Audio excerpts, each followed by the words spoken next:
मुंशी प्रेमचंद द्वारा लिखित उपन्यास गबन। आइए सुनते हैं इस उपन्यास का भाग 2। महाशय दयानाथ जितनी उमंगों से ब्याह करने गए थे उतना ही हतोत्साह होकर लौटे। दीनदयाल ने खूब दिया, लेकिन वहाँ जो कुछ मिला वह सब नाच तमाशे नेक चार में खर्च हो गया। बार बार अपनी भूल पर पछताते, क्यों दिखावे और तमाशे में इतने रुपए खर्च किए। इसकी ज़रूरत ही क्या थी। ज़्यादा से ज़्यादा लोग यही तो कहते, महाशय बड़े कृपण हैं, उतना सुन लेने में क्या हानि थी। मैंने गांव वालों को तमाशा दिखाने का ठेका तो नहीं लिया था। यह सब रमा का दुस्साहस है। उसी ने सारे खर्च बढ़ा बढ़ा कर मेरा दिवाला निकाल दिया, और सब तकाजे तो 10-5 दिन टल भी सकते थे, पर सर्राफ किसी तरह न मानता था। शादी के 7वें दिन उसे 1000 रुपये देने का वादा था। 7वें दिन सर्राफ आया, मगर यहाँ रुपये कहाँ थे। दयानाथ में लल्लो चप्पो की आदत न थी, मगर आज उन्होंने उसे चकमा देने की खूब कोशिश की। किस्त बांधकर सब रुपए 6 महीने में अदा कर देने का वादा किया। फिर 3 महीने पर आए, मगर सर्राफ भी एक ही घुटा हुआ आदमी था। उसी वक्त टला जब दयानाथ ने तीसरे दिन बाकी रकम की चीज़ें लौटा देने का वादा किया, और यह भी उसकी सज्जनता ही थी। वह तीसरा दिन भी आ गया, और अब दयानाथ को अपनी लाज रखने का कोई उपाय न सूझता था। कोई चलता हुआ आदमी शायद इतना व्यग्र न होता, हीले हवाले करके महाजन को महीनों टालता रहता, लेकिन दयानाथ इस मामले में अनाड़ी थे। जागेश्वरी ने आकर कहा, भोजन कब से बना, ठंडा हो रहा है, खाकर तब उठो।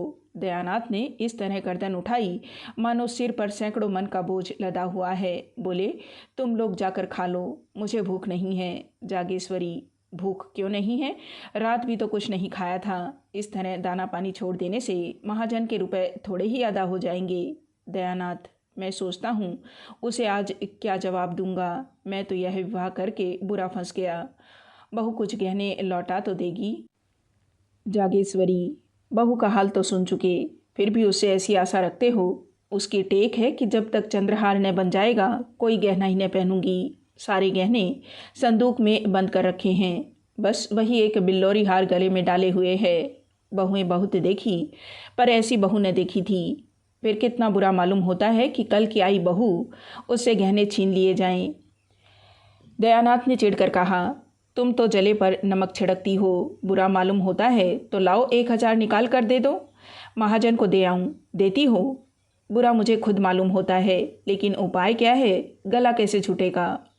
जागेश्वरी, बेटे का ब्याह किया है कि ठट्ठा है। शादी ब्याह में सभी कर्ज लेते हैं, तुमने कोई नई बात नहीं की। खाने पहनने के लिए कौन कर्ज लेता है। धर्मात्मा बनने का कुछ फल मिलना चाहिए या नहीं। तुम्हारे ही दर्जे पर सत्यदेव हैं, पक्का मकान खड़ा कर दिया, जमींदारी खरीद ली। बेटी के ब्याह में कुछ नहीं तो 5000 तो खर्च किए ही होंगे। दयानाथ, जब ही दोनों लड़के भी तो चल दिए। जागेश्वरी, मरना जीना तो संसार की गति है, लेते हैं वह भी मरते हैं, नहीं लेते वह भी मरते हैं। अगर तुम चाहो तो 6 महीने में सब रुपए चुका सकते हो। दयानाथ ने त्योरी चढ़ाकर कहा, जो बात जिंदगी भर नहीं की वह अब आखिरी वक्त नहीं कर सकता हूँ।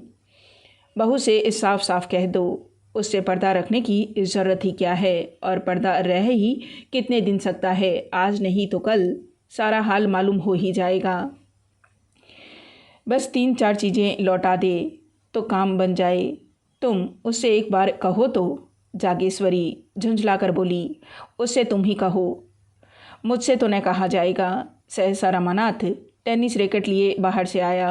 सफ़ेद टेनिस शर्ट था, सफ़ेद पतलून, कैनवस का जूता, गोरे रंग और सुंदर मुखाकृति पर इस पहनावे ने रईसों की शान पैदा करती थी। रुमाल में बेले के गजरे लिए हुए था, उससे सुगंध उठ रही थी। माता पिता की आंखें बचाकर वह जीने पर जाना चाहता था कि जागेश्वरी ने टोका, इन्हीं के तो सब कांटे बोए हुए हैं, इनसे क्यों नहीं सलाह लेते। रमा से तुमने नाच तमाशे में 1200-1300 रुपये उड़ा दिए। बतलाओ सर्राफ को क्या जवाब दिया जाए। बड़ी मुश्किलों से कुछ गहने लौटाने पर राजी हुआ, मगर बहू से गहने मांगे कौन। यह सब तुम्हारी ही करतूत है। रमानाथ ने इस आक्षेप को अपने ऊपर से हटाते हुए कहा, मैंने क्या खर्च कर दिया।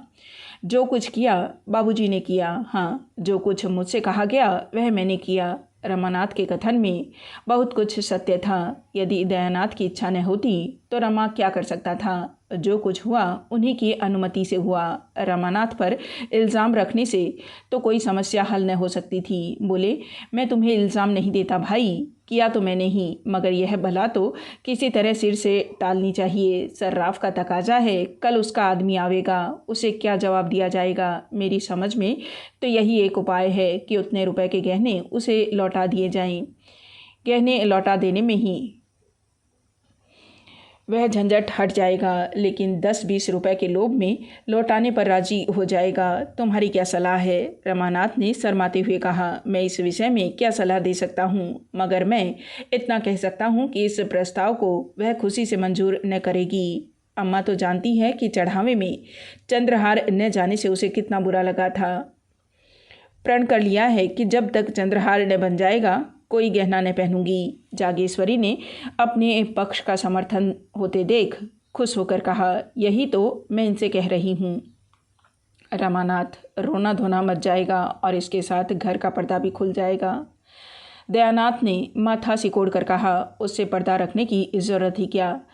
अपनी यथार्थ स्थिति को वह जितनी ही जल्दी समझ ले उतना ही अच्छा। रमानाथ ने जवानों के स्वभाव के अनुसार जालपा से खूब जी बुड़ाई थी, खूब बढ़ बढ़कर बातें की थी। जमींदारी है, उससे कई हजार का नफ़ा है, बैंक में रुपए हैं, उनका सूद आता है। जालपा से अब अगर गहने की बात कही गई तो रमानाथ को वह पूरा लबाड़िया समझेगी। बोला, पर्दा तो एक दिन खुल ही जाएगा, पर इतनी जल्दी खोल देने का नतीजा यही होगा कि वह हमें नीच समझने लगेगी, शायद अपने घर वालों को भी लिख भेजे। चारों तरफ बदनामी होगी। दयानाथ, हमने तो दीनदयाल को यह कभी न कहा था कि हम लखपति हैं। रमानाथ, तो आपने यही कब कहा था कि हम उधार गहने लाए हैं और 2-4 दिन में लौटा देंगे। आखिर यह सारा स्वांग अपनी धाक बढ़ाने के लिए ही किया गया था या कुछ और? दयानाथ, तो फिर किसी दूसरे बहाने से मांगना पड़ेगा, बिना मांगे काम नहीं चल सकता। कल या तो रुपए देने पड़ेंगे या गहने लौटाने पड़ेंगे, और कोई राह नहीं। रमानाथ ने कोई जवाब न दिया। जागेश्वरी बोली, और कौन सा बहाना किया जाएगा? अगर कहा जाए किसी को मंगनी देना है तो शायद वह देगी नहीं, देगी भी तो 2-4 दिन में लौटाएंगे कैसे? दयानाथ को एक उपाय सूझा। बोले, अगर उन गहनों के बदले मुलम्मे के गहने दे दिए जाएं, मगर तुरंत ही उन्हें ज्ञात हो गया कि यह लचर बात है। खुद ही उसका विरोध करते हुए कहा, हाँ, बाद मुलम्मा उठ जाएगा तो फिर लज्जित होना पड़ेगा। अक्ल कुछ काम नहीं करती। मुझे तो यही सूझता है कि यह सारी स्थिति उसे समझा दी जाए। जरा देर के लिए उसे दुख तो ज़रूर होगा, लेकिन आगे के वास्ते रास्ता साफ हो जाएगा। संभव था, जैसा दयानाथ का विचार था, कि जालपा रोध होकर शांत हो जाएगी, पर रमा की इसमें किरकिरी होती थी। फिर वह मुंह न दिखा सकेगा। जब वह उससे कहेगी, तुम्हारी जमींदारी क्या हुई, बैंक के रुपए क्या हुए, तो उसे क्या जवाब देगा? विरक्त भाव से बोला, इसमें बेइज्जती के सिवा और कुछ न होगा। आप क्या सर्राफ को 2-4-6 महीने नहीं टाल सकते?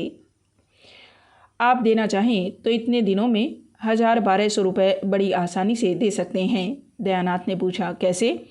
रमानाथ, उसी तरह जैसे आपके और भाई करते हैं। दयानाथ, वह मुझसे नहीं हो सकता।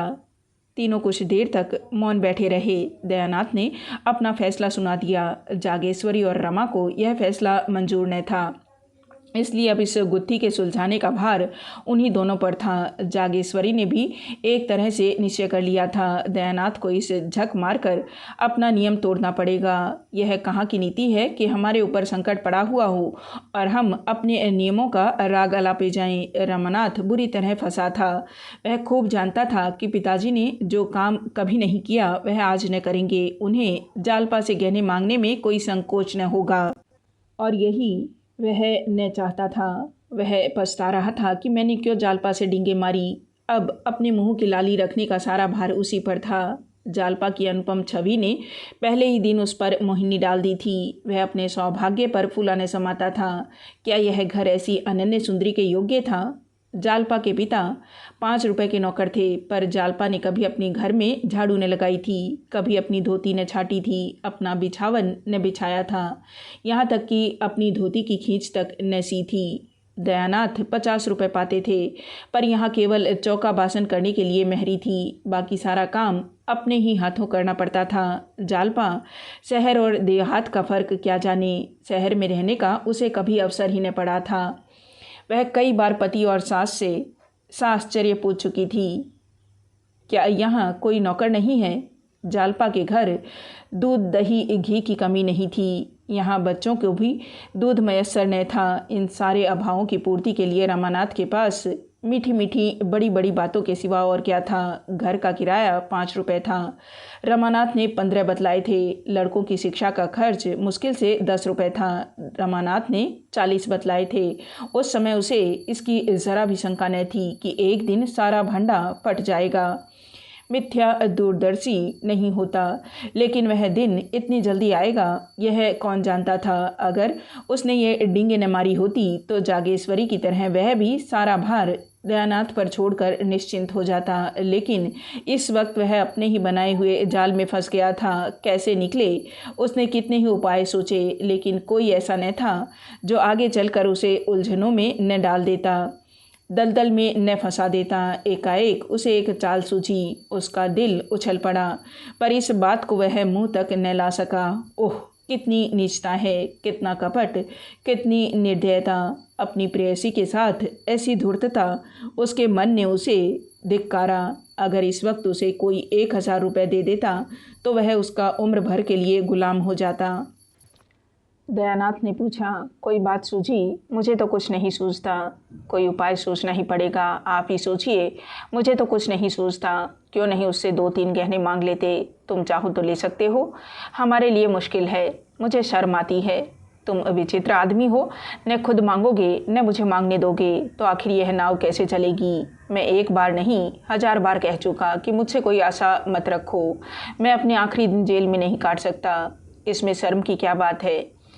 मेरी समझ में नहीं आता, किसके जीवन में ऐसे कोई अवसर नहीं आते। तुम्हें अपनी माँ से पूछो। जागेश्वरी ने अनुमोदन किया। मुझसे तो नहीं देखा जाता कि अपना आदमी चिंता में पड़ा रहे, मैं गहने पहने बैठी रहूं।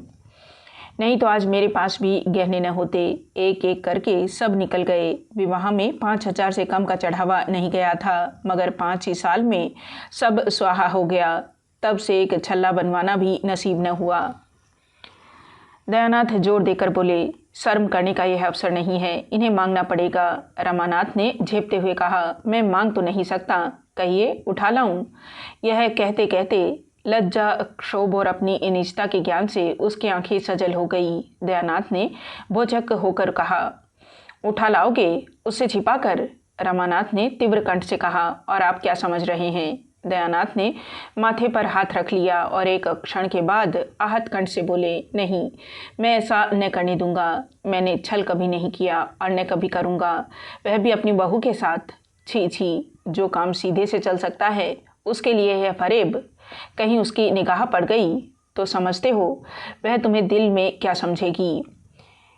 मांग लेना इससे कहीं अच्छा है। रमानाथ, आपको इससे क्या मतलब? मुझसे चीज़ें ले लीजिएगा, मगर जब आप जानते थे यह नौबत आएगी तो इतने जेवर लजाने की क्या ज़रूरत थी? व्यर्थ की विपत्ति मोल ली। इससे कई लाख गुना अच्छा था कि आसानी से जितना ले जा सकते उतना ही ले जाते।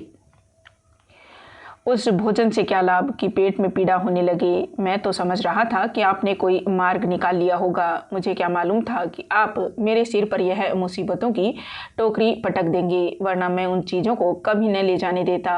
दयानाथ कुछ लज्जित होकर बोले, इतने पर भी चंद्रहार न होने से वहाँ हाय तौबा मच गई। रमानाथ, उस हाय तौबा से हमारी क्या हानि हो सकती थी? जब इतना करने पर भी हाय तौबा मच गई तो मतलब भी तो न पूरा हुआ। उधर बदनामी हुई, इधर यह आफत सिर पर आई। मैं यह नहीं दिखाना चाहता कि हम इतने फटे हाल हैं। चोरी हो जाने पर तो सब्र करना ही पड़ेगा। दयानाथ चुप हो गए। उस आवेश में रमा ने उन्हें खूब खरी खरी सुनाई और वह चुपचाप सुनते रहे। आखिर जब न सुना गया तो उठकर पुस्तकालय चले गए। यह उनका नित्य का नियम था। जब तक जो 2-4 पत्रिकाएं न पढ़ लेते उन्हें खाना न हजम होता था। उसी सुरक्षित गढ़ी में पहुंचकर घर की चिंताओं और बाधाओं से उनकी जान बचती थी। रमा भी वहां से उठा, पर जालपा के पास न जाकर अपने कमरे में गया। उसका कोई कमरा अलग तो था नहीं, एक ही मर्दाना कमरा था। इसी में दयानाथ अपने दोनों दोस्तों से गपशप करते, दोनों लड़के पढ़ते और रमा मित्रों के साथ शतरंज खेलता। रमा कमरे में पहुंचा तो दोनों लड़के ताश खेल रहे थे। गोपी का 13वां साल था, विशंभर का 9वां। दोनों रमा से थर थर काँपते थे। रमा खुद खूब ताश और शतरंज खेलता, पर भाइयों को खेलते देखकर हाथ में खुजली होने लगती थी। खुद चाहे दिन भर सैर सपाटे किया करे, मगर क्या मजाल कि भाई कहीं घूमने निकल जाए। दयानाथ खुद लड़कों को कभी न मारते थे, अवसर मिलता तो उनके साथ खेलते थे। उन्हें कनकौवे उड़ाते देखकर उनकी बाल प्रकृति सहज हो जाती थी। 2-4 पेच लड़ा देते। बच्चों के साथ कभी कभी गुल्ली डंडा भी खेलते थे। इसलिए लड़के जितना रमा से डरते उतना ही पिता से प्रेम करते थे। रमा को देखते ही लड़कों ने ताश को टाट के नीचे छिपा दिया और पढ़ने लगे। सिर झुकाए चपत की प्रतीक्षा कर रहे थे, पर रमानाथ ने चपत नहीं लगाई। मोढ़े पर बैठकर गोपीनाथ से बोला, तुमने भंग की दुकान देखी है ना नुक्कड़ पर? गोपीनाथ प्रसन्न होकर बोला, हाँ देखी, क्यों नहीं। जाकर 4 पैसे का माजून ले लो, दौड़े हुए आना। हाँ, हलवाई की दुकान से आधा सेर मिठाई भी लेते आना। यह रुपया लो। कोई 15 मिनट में रमा ये दोनों चीज़ें ले जालपा के कमरे की ओर चला। रात के 10 बज गए थे। जालपा खुली हुई छत पर लेटी हुई थी। जेठ की सुनहरी चांदनी में सामने फैले हुए नगर के कलश, गुंबद और वृक्ष स्वप्न चित्रों से लगते थे। जालपा की आंखें चंद्रमा की ओर लगी हुई थी। उसे ऐसा मालूम हो रहा था मैं चंद्रमा की ओर उड़ी जा रही हूँ। उसे अपनी नाक में खुश्की, आंखों में जलन और सिर में चक्कर मालूम हो रहा था। कोई बात ध्यान में आते ही भूल जाती और बहुत याद करने पर भी याद न आती थी। एक बार घर की याद आ गई, रोने लगी। एक ही क्षण में सहेलियों की याद आ गई, हंसने लगी। सहसा रमानाथ हाथ में एक पोटली लिए मुस्कुराता हुआ आया और चारपाई पर बैठ गया। जालपा ने उठकर पूछा, पोटली में क्या है? रमानाथ, बूझ जाओ तो जानू। जालपा, हंसी का गोलगप्पा है। यह कहकर हंसने लगी। रमानाथ, मतलब? जालपा, नींद की गठरी होगी। रमानाथ, मतलब? जालपा, तो प्रेम की पिटारी होगी। रमानाथ, ठीक, आज मैं तुम्हें फूलों की देवी बनाऊंगा। जालपा खिल उठी। रमा ने बड़े अनुराग से उसे फूलों के गहने पहनाने शुरू किए। फूलों के शीतल कोमल स्पर्श से जालपा के कोमल शरीर में गुदगुदी सी होने लगी। उन्हें फूलों की भांति उसका एक एक रोम प्रफुल्लित हो गया। रमा ने मुस्कुराकर कहा, कुछ उपहार? जालपा ने कुछ उत्तर न दिया। इस वेश में पति की ओर ताकते हुए भी उसे संकोच हुआ। उसकी बड़ी इच्छा हुई कि जरा आईने में अपनी छवि देखे। सामने कमरे में लैंप जल रहा था। वह उठकर कमरे में गई और आईने के सामने खड़ी हो गई। नशे की तरंग में उसे ऐसा मालूम हुआ कि मैं सचमुच फूलों की देवी हूँ। उसने पानदान उठा लिया और बाहर आकर पान बनाने लगी। रमा को इस समय अपने कपट व्यवहार पर बड़ी ग्लानि हो रही थी। जालपा ने कमरे से लौटकर प्रेमोल्लिसित नज़रों से उसकी ओर देखा तो उसने मुंह कर लिया। उस सरल विश्वास से भरी हुई आंखों के सामने वह ताक न सका। उसने सोचा, मैं कितना बड़ा कायर हूँ।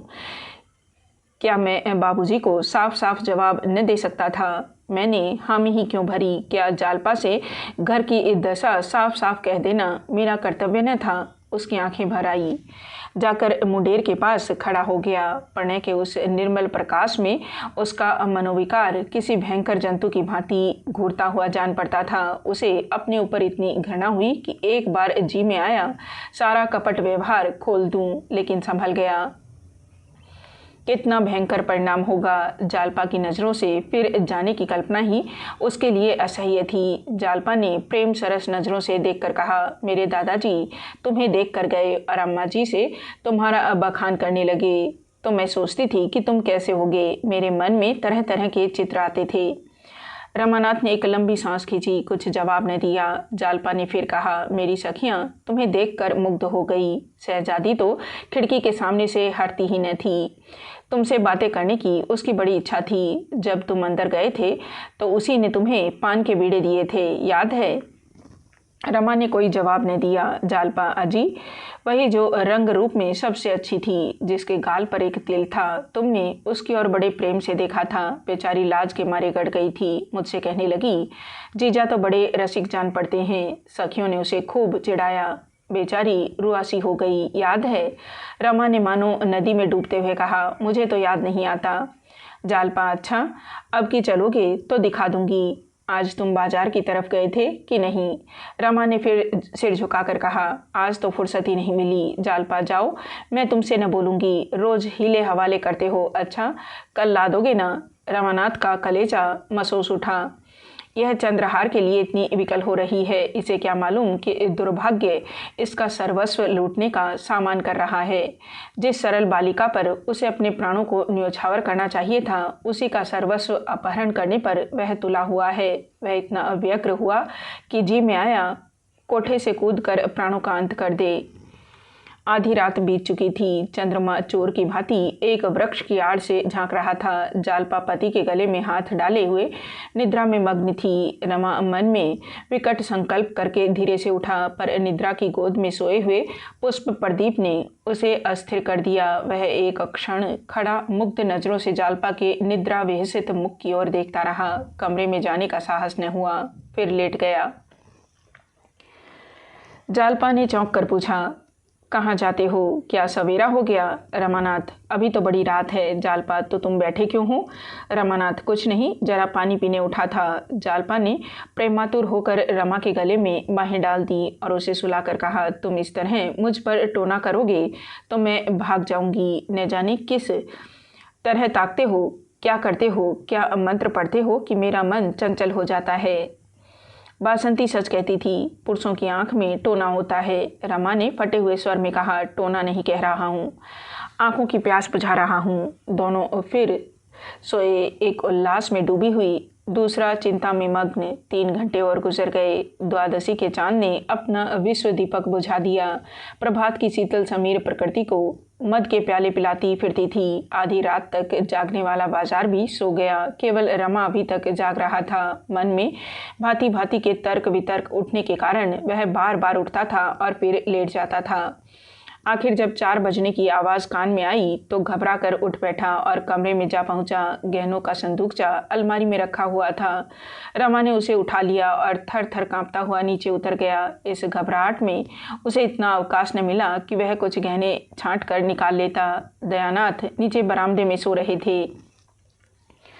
रमा ने उन्हें धीरे से जगाया। उन्होंने हकबका कर पूछा, कौन? रमा ने होठ पर उंगली रखकर कहा, मैं हूँ। यह संदूकची लाया हूँ, रख लीजिए। दयानाथ सावधान होकर बैठ गए। अभी तक केवल उनकी आंखें जागी थी, अब चेतना भी जागृत हो गई। रमा ने जिस वक्त उनसे गहने उठा लाने की बात कही थी, उन्होंने समझा था कि यह आवेश में ऐसा कह रहा है। उन्हें इसका विश्वास न आया था कि रमा जो कुछ कह रहा है उसे भी पूरा कर दिखाएगा। इन कमीनी चालों से वह अलग ही रहना चाहते थे। ऐसे कुत्सित कार्य में पुत्र से सांठगांठ करना उनकी अंतरात्मा को किसी तरह स्वीकार न था। पूछा, इसे क्यों उठा लाए? रमा ने दृष्टता से कहा, आप ही का तो हुक्म था। दयानाथ, झूठ कहते हो। रमानाथ, तो क्या फिर रखाऊं? रमा के इस प्रश्न ने दयानाथ को घोर संकट में डाल दिया। झेपते हुए बोले, अब क्या रखाओगे? कहीं देख ले तो गजब ही हो जाए। वही काम करोगे जिसमें जग हसाई हो। खड़े क्या हो? संदूकची मेरे बड़े संदूक में रखाओ और जाकर लेट रहो। कहीं जाग पड़े तो बस। बरामदे के पीछे दयानाथ का कमरा था। उसमें एक देवदार का पुराना संदूक रखा हुआ था। रमा ने संदूकची उसके अंदर रख दी और बड़ी फुर्ती से ऊपर चला गया। छत पर पहुंचकर उसने आहट ली। जालपा पिछले पहर की सुखद निद्रा में मग्न थी। रमा ज्यों ही चारपाई पर बैठा, जालपा चौंक पड़ी और उससे चिपट गई। रमा ने पूछा, क्या है, तुम चौंक क्यों पड़ी?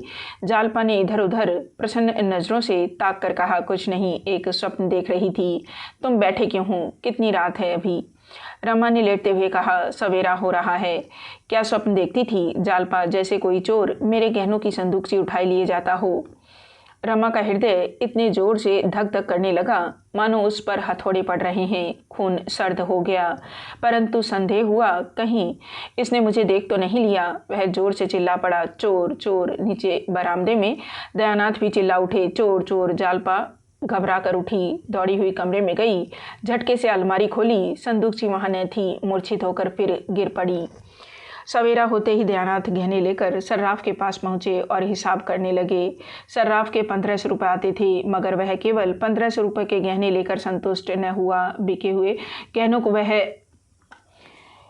बकरे पर ही ले सकता था। बिक्री हुई चीज़ कौन वापस लेता है? रोकड़ पर दिए होते तो दूसरी बात थी। इन चीज़ों का तो सौदा हो चुका था। उसने कुछ ऐसी व्यापारिक सिद्धांत की बातें की, दयानाथ को कुछ ऐसा शिकंजे में कसा कि बेचारे को हाँ हाँ करने के सिवा और कुछ न सूझा। दफ्तर का बाबू चतुर दुकानदार से क्या पेश पाता।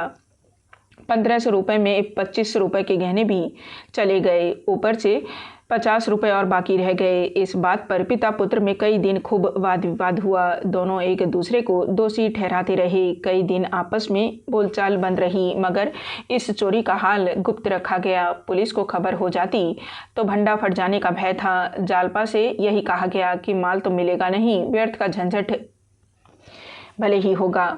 जालपा ने भी सोचा, जब माल ही न मिलेगा तो रपट व्यर्थ क्यों की जाए। जालपा को गहनों से जितना प्रेम था उतना कदाचित संसार की और किसी वस्तु से न था, और उसमें आश्चर्य की कौन सी बात थी। वह जब 3 वर्ष की अबोध बालिका थी उस वक्त उसके लिए सोने की चूड़ियाँ बनवाए गए थे। दादी जब उसे गोद में खिलाने लगती तो गहनों की ही चर्चा करती। तेरा दूल्हा तेरे लिए बड़े सुंदर गहने लाएगा, ठुमक ठुमक कर चलेगी। जालपा पूछती, चांदी के होंगे कि इस सोने के दादी जी? दादी कहती, सोने के होंगे बेटी, चांदी के क्यों लाएगा? चांदी के लाए तो तुम उठाकर उसके मुंह पर पटक देना। मान की छेड़ कर कहती, चांदी के तो लाएगा ही, सोने के उसे कहाँ मिले होते। जालपा रोने लगती। इस बूढ़ी दादी, मान की, घर की महरिया, पड़ोसिने और दीनदयाल सब हंसते। उन लोगों के लिए यह विनोद का अशेष भंडार था। बालिका जब जरा और बड़ी हुई तो गुड़ियों के ब्याह करने लगी। लड़के की ओर से चढ़ावे जाते, दुल्हन को गहने पहनाती, डोली में बैठा कर विदा करती। कभी कभी दुल्हन गुड़िया अपने गुए दूल्हे से गहनों के लिए मान करती। गुड्ढा बेचारा कहीं न कहीं से गहने लाकर स्त्री को प्रसन्न करता था।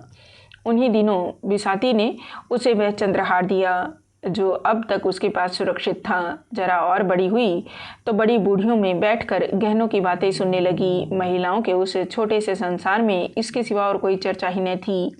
किसने कौन कौन गहने बनवाए, कितने दाम लगे, ठोस है या पोले, जड़ाऊ है या सादे, किस लड़की के विवाह में कितने गहने आए, इन्हीं महत्वपूर्ण विषयों पर नित्य आलोचना प्रत्यालोचना टीका टिप्पणी होती रहती थी।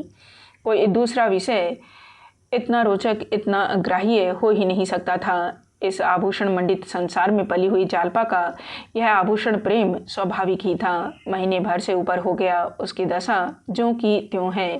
न कुछ खाती पीती है, न किसी से हंसती बोलती है। खाट पर पड़ी हुई शून्य नज़रों से शून्य आकाश की ओर ताकती रहती है। सारा घर समझाकर हार गया, पड़ोसी ने समझाकर हार गई, दीनदयाल आकर समझा गए, पर जालपा ने रोग सैया न छोड़ी। उसे अब घर में किसी पर विश्वास नहीं, यहाँ तक कि रमा से भी उदासीन रहती। वह समझती है सारा घर मेरी उपेक्षा कर रहा है, सब के सब मेरे प्राण के ग्राहक हो रहे हैं। जब इनके पास इतना धन है तो फिर मेरे गहने क्यों नहीं बनवाते। जिससे हम सबसे अधिक स्नेह रखते हैं उसी पर सबसे अधिक रोष भी करते हैं। जालपा को सबसे अधिक क्रोध रमानाथ पर था। अगर वह अपने माता पिता से जोर देकर कहते तो कोई इनकी बात न टाल सकता, पर यह कुछ कहे भी इनके मुंह में तो दही जमा हुआ है। मुझसे प्रेम होता तो यूं निश्चिंत न बैठे रहते। जब तक सारी चीज़ें न बनवा लेते रात को नींद न आती। मुँह देखे कि मोहब्बत है, माँ बाप से कैसे कहें, जाएंगे तो अपनी ही और मैं कौन हूँ। वह रमा से केवल खिंची ही न रहती थी। वह कभी कुछ पूछता तो 2-4 जली कटी सुना देती। बेचारा अपना सा मुँह लेकर रह जाता। गरीब अपनी ही लगाई हुई आग में जला जाता था। अगर वह जानता कि उन डींगों का यह फल होगा तो वह जबान पर मोहर लगा लेता। चिंता और ग्लानि उसके हृदय को कुचले डालती थी। कहाँ सुबह से शाम तक हंसी कह कहे सैर सपाटे में कटते थे, कहाँ अब नौकरी की तलाश में ठोकरे खाता फिरता था। सारी मस्ती गायब हो गई। बार बार अपने पिता पर क्रोध आता। यह चाहते तो 2-4 महीने में सब रुपये अदा हो जाते, मगर इन्हें क्या फिक्र, मैं चाहे मर जाऊं पर अपनी टेक न छोड़ेंगे। उसके प्रेम से भरे हुए निष्कपट हृदय में आग सी सुलगती रहती थी। जालपा का मुरझाया हुआ मुख देखकर उसके मुंह से ठंडी सांस निकल जाती थी। वह सुखद प्रेम स्वप्न इतनी जल्द भंग हो गया। क्या वे दिन फिर कभी आएंगे? 3,000 के गहने कैसे बनेंगे? अगर नौकर भी हुआ तो ऐसा कौन सा बड़ा ओहदा मिल जाएगा? 3,000 तो शायद 3 जन्म में भी जमा न हो। वह कोई ऐसा उपाय सोच निकालना चाहता था जिसमें वह जल्द से जल्द अतुल संपत्ति का स्वामी हो जाए। कहीं उसके नाम कोई लॉटरी निकल आती, फिर तो वह जालपा को आभूषणों से मढ़ देता। सबसे पहले चंद्रहार बनवाता, उसमें हीरे जड़े होते। अगर इस वक्त उसे जाली नोट बनाना आ जाता तो अवश्य बनाकर चला देता। एक दिन वह शाम तक नौकरी की तलाश में मारा मारा फिरता रहा। शतरंज की बदौलत उसका कितने ही अच्छे अच्छे आदमियों से परिचय था, लेकिन वह संकोच और डर के कारण किसी से अपनी स्थिति प्रकट न कर सकता था। यह भी जानता था कि यह मान सम्मान उसी वक्त तक है जब तक किसी के सामने मदद के लिए हाथ नहीं फैलाता। यह आन टूटी फिर कोई बात भी न पूछेगा। कोई ऐसा भला मानुस न दिखता था जो कुछ बिना कहे ही जान जाए और उसे कोई अच्छी सी जगह दिला दे। आज उसका चित्त बहुत खिले था। मित्रों पर ऐसा क्रोध आ रहा था कि एक एक को फटकारे और आए तो द्वार से दुत्कार दे। अब किसी ने शतरंज खेलने को बुलाया तो ऐसी फटकार सुनाऊंगा कि बच्चा याद करे। मगर वह जरा गौर करता तो उसे मालूम हो जाता कि इस विषय में मित्रों का उतना दोष न था जितना खुद उसका। कोई ऐसा मित्र न था जिससे उसने बढ़ बढ़ कर बातें न की हो। यह उसकी आदत थी। घर की असली दशा को वह सदैव बदनामी की तरह छिपाता रहा और यह उसी का फल था कि इतने मित्रों के होते हुए भी वह बेकार था।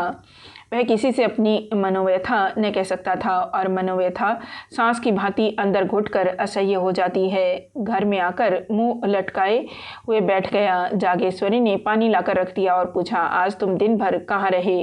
लो हाथ मुँह धो लो।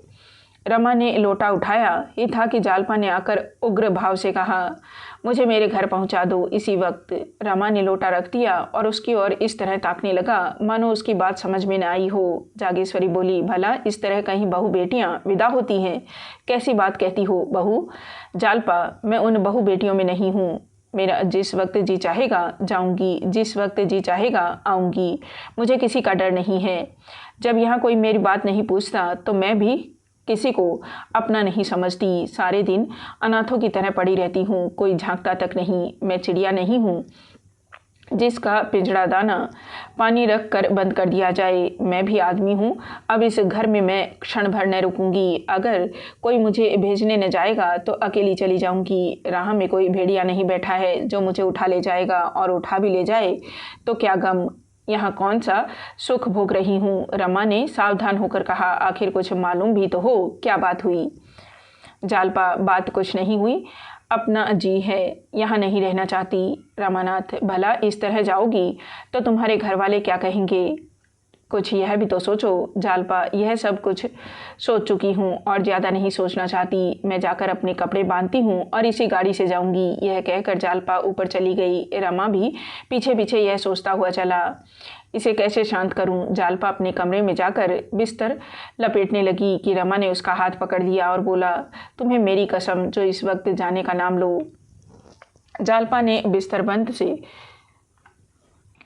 बिस्तरे को बांधा और त्योरियां चढ़ाकर कहा, तुम्हारी कसम की हमें कुछ परवाह नहीं है। उसने अपना हाथ छुड़ा लिया और फिर बिछावन लपेटने लगी। रमा खिसियाया सा होकर एक किनारे खड़ा हो गया और फिर अपने संदूक को साफ करने लगी। मगर अब उसमें वह पहली सी तत्परता न थी। बार बार संदूक बंद करती और खोलती। वर्षा बंद हो चुकी थी, केवल छत पर रुका हुआ पानी टपक रहा था। आखिर वह उसी बिस्तर के बंडल पर बैठ गई और बोली, तुमने मुझे नाहक कसम क्यों दिलाई? रमा के हृदय में आशा की गुदगुदी हुई। बोला, इसके सिवा मेरे पास तुम्हें रोकने का और क्या उपाय था? जालपा, क्या तुम चाहते हो कि मैं यहीं घुट घुट कर मर जाऊं? रमानाथ, तुम ऐसे मनहूस शब्द क्यों मुंह से निकालती हो? मैं तो चलने को तैयार हूँ। न मानोगी तो पहुँचाना ही पड़ेगा। जाओ, मेरा ईश्वर मालिक है, मगर कम से कम बाबूजी और अम्मा से पूछ लो। बुझती हुई आग में तेल पड़ गया। जालपा तड़प कर बोली, वह कौन मेरे होते हैं जो उनसे पूछूं? रमानाथ, कोई नहीं होते। जालपा, कोई नहीं। अगर कोई होते तो मुझे यूँ न छोड़ देते। रुपए रखते हुए कोई अपने प्रियजनों का कष्ट नहीं देख सकता। ये लोग क्या मेरे आंसू न पोंछ सकते थे? मैं दिन के दिन यहाँ पड़ी रहती हूँ। कोई झूठ भी पूछता है। मोहल्ले की स्त्रियाँ मिलने आती है, कैसे मिलूँ? यह सूरत तो मुझसे नहीं दिखाई जाती। न कहीं आना न जाना, न किसी से बात न चीत। ऐसे कोई कितने दिन रह सकता है? मुझे इन लोगों से अब कोई आशा नहीं रही। आखिर 2 लड़के और भी तो हैं, उनके लिए भी कुछ जोड़ेंगी कि तुम्हें को दे देंगी। रमा को बड़ी बड़ी बातें करने का फिर अवसर मिला। वह खुश था कि इतने दिनों के बाद आज उसे प्रसन्न करने का मौका तो मिला। बोला, प्रिय, तुम्हारा ख्याल बहुत ठीक है, ज़रूर यही बात है। नहीं तो 2,500-3 हज़ार उनके लिए क्या बड़ी बात थी? 50,000 बैंक में जमा है। दफ्तर तो केवल दिल बहलाने जाते हैं जालपा, मगर हैं मक्खी चूस पल्ले सिरे के। रमानाथ, मक्खी चूस न होते तो इतनी संपत्ति कहाँ से आती? जालपा, मुझे तो किसी की परवाह नहीं है जी। हमारे घर किस बात की कमी है? दाल रोटी वहाँ भी मिल जाएगी। 2-4 सखी सहेलियाँ हैं, खेत खलिहान हैं, बाग बगीचे हैं, जी बहलता रहेगा। रमानाथ, और मेरी क्या दशा होगी जानती हो? घुल घुल कर मर जाऊंगा। जब से चोरी हुई मेरे दिल पर जैसी गुजरती है वह दिल ही जानता है। अम्मा और बाबूजी से एक बार नहीं लाखों बार कहा, जोर देकर कहा कि 2-4 चीज़ें तो बनवा ही दीजिए, पर किसी के कान पर जूं तक न रेंगी। न जाने क्यों मुझसे आंखें उधर कर ली। जालपा, जब तुम्हारी नौकरी कहीं लग जाए तो मुझे बुला लेना। रमानाथ, तलाश कर रहा हूँ, बहुत जल्द मिलने वाली है। हज़ारों बड़े बड़े आदमियों से मुलाकात है, नौकरी मिलते क्या देर लगती है। हाँ, ज़रा अच्छी जगह चाहता हूँ। जालपा, मैं इन लोगों का रुख समझती हूँ। मैं भी यहाँ अब दावे के साथ रहूँगी। क्यों किसी से नौकरी के लिए कहते नहीं हो? रमानाथ, शर्म आती है किसी से कहते हुए। जालपा, इसमें शर्म की कौन सी बात है? कहते शर्माती हो तो खत लिख दो। रमा उछल पड़ा। कितना सरल उपाय था, और अभी तक यह सीधी सी बात उसे न सूझी थी। बोला, हाँ, यह तुमने बहुत अच्छी तरकीब बतलाई, कल ज़रूर लिखूँगा। जालपा, मुझे पहुँचा कर आना तो लिखना, कल ही थोड़े लौट आओगे। रमानाथ, तो क्या तुम सचमुच जाओगी? तब मुझे नौकरी मिल चुकी और मैं खत लिख चुका। इस वियोग के दुख में बैठ कर रहूँगा कि नौकरी ढूंढूंगा? नहीं, इस वक्त जाने का विचार छोड़ो। नहीं, सच कहता हूँ, मैं कहीं भाग जाऊँगा। मकान का हाल देख चुका। तुम्हारी सिवा और कौन बैठा हुआ है जिसके लिए यहाँ पड़ा सड़ा करूँ? हटो तो ज़रा, मैं बिस्तर खोल दूँ। जालपा ने बिस्तर पर से ज़रा खिसक कर कहा, मैं बहुत जल्द चली आऊँगी। तुम गए और मैं आई। रमा ने बिस्तर खोलते हुए कहा, जी नहीं, माफ़ कीजिए, इस धोखे में नहीं आता। तुम्हें क्या, तुम तो सहेलियों के साथ विहार करोगी, मेरी खबर तक न लोगी और यहाँ मेरी जान पर बनावेगी। इस घर में फिर कैसे कदम रखा जाएगा? जालपा ने एहसान जताते हुए कहा, आपने मेरा बंधा बनाया बिस्तर खोल दिया, नहीं तो आज कितने आनंद से घर पहुँच जाती। शहजादी सच कहती थी, मर्द बड़े टोनहे होते हैं। मैंने आज पक्का इरादा कर लिया था कि चाहे ब्रह्मा भी उतर आए, पर मैं न मानूंगी। पर तुमने 2 ही मिनट में मेरे सारे मंसूबे चौपट कर दिए। कल रात खत लिखना ज़रूर। बिना कुछ पैदा किए अब निर्वाह नहीं है। रमानाथ, कल नहीं, मैं इसी वक्त जाकर 2-3 चिट्ठियाँ लिखता हूँ। जालपा, पान तो खाते जाओ। रमानाथ ने पान खाया और मर्दाने कमरे में आकर खत लिखने बैठे, मगर फिर कुछ सोचकर उठ खड़े हुए और एक तरफ को चल दिए। स्त्री का सप्रेम आग्रह पुरुष से क्या नहीं करा सकता। रमा के परिचितों में एक रमेश बाबू म्यूनसिपल बोर्ड में हेड क्लर्क थे।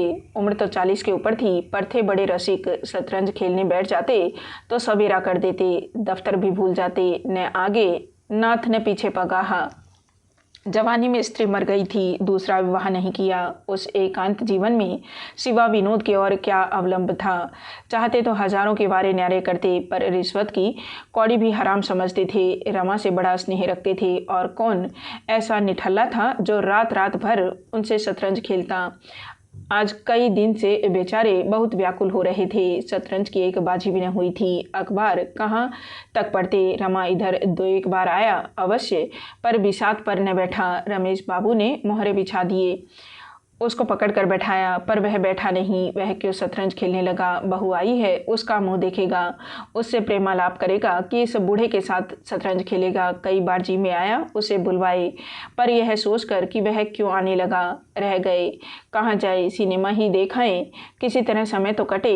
सिनेमा से उन्हें बहुत प्रेम न था, पर इस वक्त उन्हें सिनेमा के सिवा और कुछ न सूझा। कपड़े पहने और जाना ही चाहते थे कि रमा ने कमरे में कदम रखा।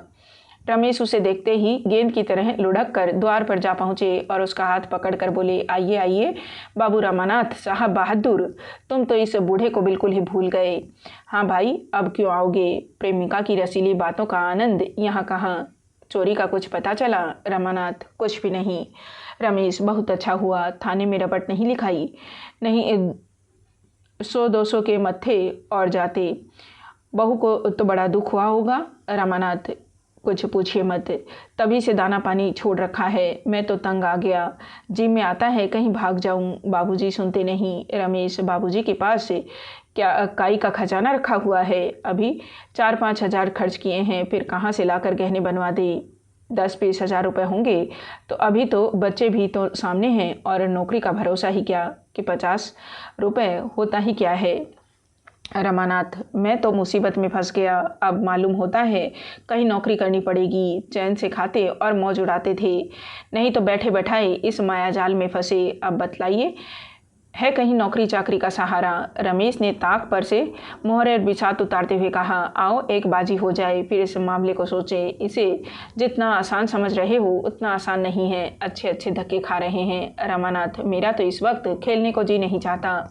जब तक यह प्रश्न हल न हो जाए मेरे होश ठिकाने नहीं होंगे। रमेश बाबू ने शतरंज की मोहरे बिछाते हुए कहा, आओ बैठो, एक बार तो खेल लो, फिर सोचे क्या हो सकता है। रमानाथ, जरा भी जी नहीं चाहता। मैं जानता कि सिर मुड़ाते ही ओले पड़ेंगे तो मैं विवाह के नज़दीक ही न जाता। रमेश जी, 2-4 चालें चलो तो आप ही आप जी लग जाएगा, ज़रा अक्ल की गांठ तो खुले। बाजी शुरू हुई। कई मामूली चालों के बाद रमेश बाबू ने रमा का रुख पीट लिया।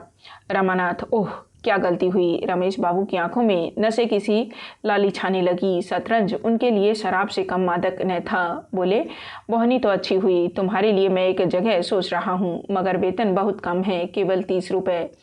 वह रंगी दाढ़ी वाले खां साहब नहीं हैं, उनसे काम नहीं होता, कई बार बचा चुका हूँ। सोचता था जब तक किसी तरह काम चले बने रहें। बाल बच्चे वाले आदमी हैं, वह तो कई बार कह चुके हैं मुझे छुट्टी दीजिए, तुम्हारे लायक तो वह जगह नहीं है, चाहो तो कर लो। यह कहते कहते रमा का फीका चेहरा खिल उठा। रमा ने फीले को फिर उठाने की चेष्टा करके कहा, आप मुझे बातों में लगाकर मेरे मोहरे उड़ाते जाते हैं, इसकी सनद नहीं। लाओ मेरा फ़ीला। रमेश, देखो भाई, बेईमानी मत करो, मैंने तुम्हारा फ़ीला ज़बरदस्ती तो नहीं उठाया। हाँ तो तुम्हें वह जगह मंजूर है? रमानाथ, वेतन तो 30 है। रमेश, हाँ वेतन तो कम है, मगर शायद आगे चलकर बढ़ जाए। मेरी तो राय है कर लो। रमानाथ, अच्छी बात है, आपकी सलाह है तो कर लूँगा। रमेश, जगह आमदनी की है, मियाँ ने तो उसी जगह पर रहते हुए लड़कों को MA LLB करा दिया, 2 कॉलेज में पढ़ते हैं, लड़कियों की शादियाँ अच्छे घरों में की हैं। हाँ, ज़रा समझ बूझ कर काम करने की ज़रूरत है। रमानाथ, आमदनी की मुझे परवाह नहीं, रिश्वत कोई अच्छी चीज़ तो है नहीं। रमेश, बहुत ख़राब, मगर बाल बच्चों वाले आदमी क्या करें, 30 रुपयों में गुजर नहीं हो सकती। मैं अकेला आदमी हूँ, मेरे लिए 150 काफ़ी हैं, कुछ बचा भी लेता हूँ, लेकिन जिस घर में बहुत से आदमी हों, लड़कों की पढ़ाई हो, लड़कियों की शादी हो, वह आदमी क्या कर सकता है? जब तक छोटे छोटे आदमियों का वेतन इतना न हो जाएगा कि वह भलमनसी के साथ निर्वाह कर सके, तब तक रिश्वत बंद न होगी। यही रोटी दाल घी दूध तो वह भी खाते हैं, फिर एक को 30 रुपये और दूसरे को 300 रुपये क्यों देते हो? रमा का फर्जी पिट गया। रमेश बाबू ने बड़े जोर से कहा मारा। रमा ने रोष के साथ कहा, अगर आप चुपचाप खेलते हैं तो खेलिए, नहीं मैं जाता हूँ। मुझे बातों में लगाकर मेरे सारे मोहरे उड़ा लिए। रमेश, अच्छा साहब, अब बोलूँ तो जबान पकड़ लीजिए, यह लीजिए सह, और तुम कल अर्जी दे दो। उम्मीद तो है तुम्हें यह जगह मिल जाएगी, मगर जिस दिन जगह मिले मेरे साथ रात भर खेलना होगा। रमानाथ, आप तो 2 ही मातों में रोने लगते हैं। रमेश, अजी वह दिन गए जब आप मुझे मात दिया करते थे। आजकल चंद्रमा बलवान है, इधर मैंने एक माँ सी किया है, क्या मजाल कि कोई मात दे सके। फिर से रमानाथ जी तो चाहता है दूसरी बाजी मात देकर जाऊं, मगर देर होगी। रमेश देर क्या होगी, अभी तो 9 बजे हैं, खेल लो, दिल का अरमान निकल जाए। यह शय और मात। रमानाथ अच्छा कल की रही, कल ललकार कर 5 मातें न दी हो तो कहिएगा। रमेश अजी जाओ भी, तुम मुझे क्या मात दोगे, हिम्मत हो तो अभी सही। रमानाथ अच्छा आइए, आप भी क्या कहेंगे, मगर मैं 5 बाजियों से कम न खेलूँगा। रमेश अच्छा नहीं, तुम 10 खेलो जी, रात तो अपनी है, तो चलो फिर खाना खा लें, तब निश्चिंत होकर बैठे। तुम्हारे घर कहलवा देता हूँ कि आज यहीं सोएंगे, इंतज़ार न करें। दोनों ने भोजन किया और फिर शतरंज पर बैठे। पहली बाजी में 11 बज गए, रमेश बाबू की जीत रही। दूसरी बाजी भी उन्हीं के हाथ रही। तीसरी बाजी खत्म हुई तो 2 बज गए। रमानाथ अब तो मुझे नींद आ रही है। रमेश तो मुँह धो डालो, बरक रखी हुई है, मैं 5 बाजियां खेले बगैर सोने न दूंगा। रमेश बाबू को यह विश्वास हो रहा था कि आज मेरा सितारा बुलंद है, नहीं तो रमा को लगातार 3 मात देना आसान न था। वह समझ गए थे इस वक्त चाहे जितनी बाजियां खेलूं जीत मेरी ही होगी। मगर जब चौथी बाजी हार गए तो यह विश्वास जाता रहा, उल्टे यह भय हुआ कि कहीं लगातार हारता न जाऊं। बोले अब तो सोना चाहिए। रमानाथ क्यों, 5 बाजियां पूरी न कर लीजिए। रमेश कल दफ्तर भी तो जाना है। रमा ने अधिक आग्रह न किया, दोनों सोए। रमा यूं ही 8 बजे से पहले न उठता था, फिर आज तो 3 बजे सोया था। आज तो उसे 10 बजे तक सोने का अधिकार था। रमेश नियमानुसार 5 बजे उठ बैठे, स्नान किया, संध्या की, घूमने गए और 8 बजे लौटे। मगर रमा तब तक सोता ही रहा। आखिर जब 9:30 बज गए तो उन्होंने उसे जगाया। रमा ने बिड़क कर कहा, नाहक जगा दिया, कैसे मजे की नींद आ रही थी। रमेश अजीब है, अर्जी देना है कि नहीं तुमको। रमानाथ आप दे दीजिएगा। रमेश और जो कहीं साहब ने बुलाया तो मैं ही चला जाऊंगा। रमानाथ जो चाहे कीजिएगा, मैं तो सोता हूँ। रमा फिर लेट गया और रमेश ने भोजन किया, कपड़े पहने और दफ्तर चलने को तैयार हुए। उसी वक्त रमानाथ हड़बड़ा उठा और आंखें मलता हुआ बोला, मैं भी चलूँगा। रमेश अरे मुंह हाथ तो धो ले भले आदमी। रमानाथ आप तो चले जा रहे हैं। रमेश नहीं, अभी 15-20 मिनट तक रुक सकता हूँ, तैयार हो जाओ। रमानाथ मैं तैयार हूँ, वहाँ से लौट कर घर भोजन करूँगा। रमेश कहता तो हूँ, अभी आधा घंटे तक रुका हुआ हूँ। रमा ने 1 मिनट में मुंह धोया, 5 मिनट में भोजन किया और चटपट रमेश के साथ दफ्तर चला। रास्ते में रमेश ने मुस्कुराकर कहा, घर क्या बहाना करोगे, कुछ सोच रखा है। रमानाथ कह दूंगा। रमेश बाबू ने आने नहीं दिया। रमेश मुझे गालियाँ दिलवाओगे और क्या फिर कभी न आने पाओगे। रमानाथ ऐसी स्त्री भक्त नहीं हूँ। हाँ यह तो बताइए, मुझे अर्जी लेकर तो साहब के पास न जाना पड़ेगा। रमेश और क्या तुम समझते हो घर बैठे जगह मिल जाएगी, महीनों दौड़ना पड़ेगा, महीनों बीसियों सिपारी से लानी पड़ेगी, सुबह शाम हाजिरी देनी पड़ेगी। क्या नौकरी मिलना आसान है। रमानाथ तो मैं ऐसी नौकरी से बाज आया, मुझे तो अर्जी लेकर जाते ही शर्म आती है। खुशामदे कौन करेगा। पहले मुझे क्लर्कों पर बड़ी हंसी आती थी, मगर वही बला मेरे सिर पड़ी। साहब डांट वाट तो न बताएंगे। रमेश बुरी तरह डांटता है, लोग उसके सामने जाते हुए कांपते हैं। रमानाथ तो फिर मैं घर जाता हूँ, यह सब मुझसे न बर्दाश्त होगा। रमेश पहले सब ऐसे ही घबराते हैं, मगर सहते सहते आदत पड़ जाती है। तुम्हारा दिल धड़क रहा होगा कि न जाने कैसी बीतेगी। जब मैं नौकर हुआ तो तुम्हारी उम्र मेरी भी थी और शादी हुए 3 ही महीने हुए थे। जिस दिन मेरी पेशी होने वाली थी ऐसा घबराया हुआ था मानो फांसी पाने जा रहा हूँ, मगर तुम्हें डरने का कोई काम नहीं है, मैं सब ठीक कर दूंगा। रमानाथ आपको तो 20-22 साल नौकरी करते हो गए होंगे। रमेश पूरे 25 हो गए साहब, 20 बरस तो स्त्री का देहांत हो गए, 10 रुपये पर नौकर हुआ था। रमानाथ आपने दूसरी शादी क्यों नहीं की, तब तो आपकी उम्र 25 से ज़्यादा न रही होगी। रमेश ने हंसकर कहा, बर्फ़ी खाने के बाद गुड़ खाने का किसका जी चाहता है। महल का सुख भोगने के बाद झोपड़ा किसे अच्छा लगता है। प्रेम आत्मा को तृप्त कर देता है। तुम तो मुझे जानते हो, अब तो बूढ़ा हो गया हूँ, लेकिन मैं तुमसे सच कहता हूँ कि इस विदुर जीवन में मैंने किसी स्त्री की ओर आंख तक नहीं उठाई। कितनी ही सुंदरियाँ देखी, कई बार लोगों ने विवाह के लिए घेरा भी, लेकिन कभी इच्छा ही न हुई।